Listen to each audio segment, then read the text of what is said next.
I guess one of the first installations that I did were creating an installation at handcuffs.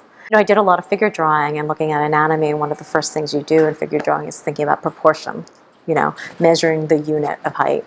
And so that was kind of an interesting way to look and self-examine my own body, but also in terms of a collective. Like, I'm always a few inches short of the fashion standard, So there's the ideal and then there's the reality. And I kept thinking in terms of like, oh, how can we invert that imperfection to something that is not excessive or deficient, but actually itself a value, a physical form. So these rings of leftover cuffs that never fit became the project, and personal stories of how the standard actually doesn't fit many of us, That became a kind of a wonderful way of finding synergy between material and idea. And I guess to a certain degree, when we talk about a story of immigrants, you could have a lot of skills and come from many different backgrounds, but when you arrive to America, you are still an immigrant,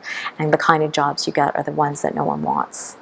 And I feel like that's a story where, but you don't want it either, but you see that there's potential, and you see that in use, it can become better, and with your investment into that labor, that it could build into something. And I feel like those are things that are embedded in the work, I see that someone else doesn't want this, but I'm like, yes, but could there be use?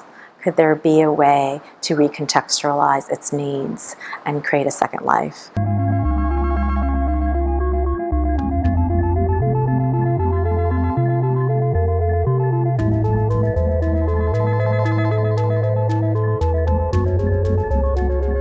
The invitation to have a show here and to make new work, I was thinking in terms of like, oh, what does it mean to have an exhibition in the Crow collection?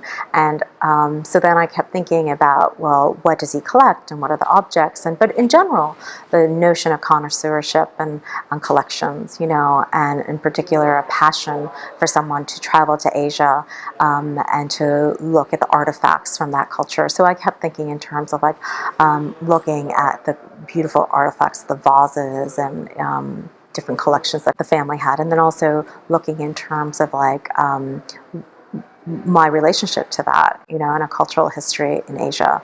And so going back to Celadon and the vases in particular was something that I wanted to kind of relate back and open a conversation here about.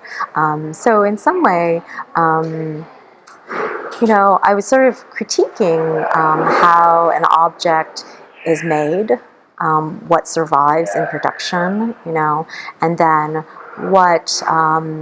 which things are left behind and other things are moved forward, so that it could be imported, purchased, bought, collected, preserved, acquired into a museum and seen on display. So a lot of the projects are talking about that as an idea.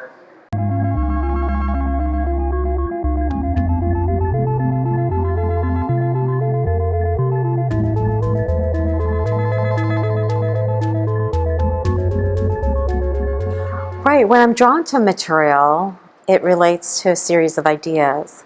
And I feel like the site and the context really create a moment with that work. And so in the garden, it was trying to make a sculptural installation. But here inside the museum for the exhibition, I love the context of these vitrines and the pedestals and the prestigious art that was collected and saved and now in a collection. And so kind of talking in relationship and almost in friction to and contrast to that are my broken shards, that were first never even acknowledged by the makers who destroyed them, and my importing these discards to New York from Korea and then bringing it into the museum in the very vitrine that the most beautiful, recognizable, iconic works would be. So for me, it's like equating and pushing that bar between how much an audience might accept the beauty of these fragments as they would the beauty of the whole piece that survived. And it feels solid, and yet it's all fragments. You know, so I think that contradiction is there. What seems like a simple idea, and visually, you know, there's that datum of color, but it's a solid block of celadon, and it weighs so much, you know. So there's just a lot of weight in there, and I love that, the weight and the burden of that. And I can, in some way, unload it here into this piece because I've been carrying it around from studio to studio. So that's lovely. It's finally found a home in these vitrines.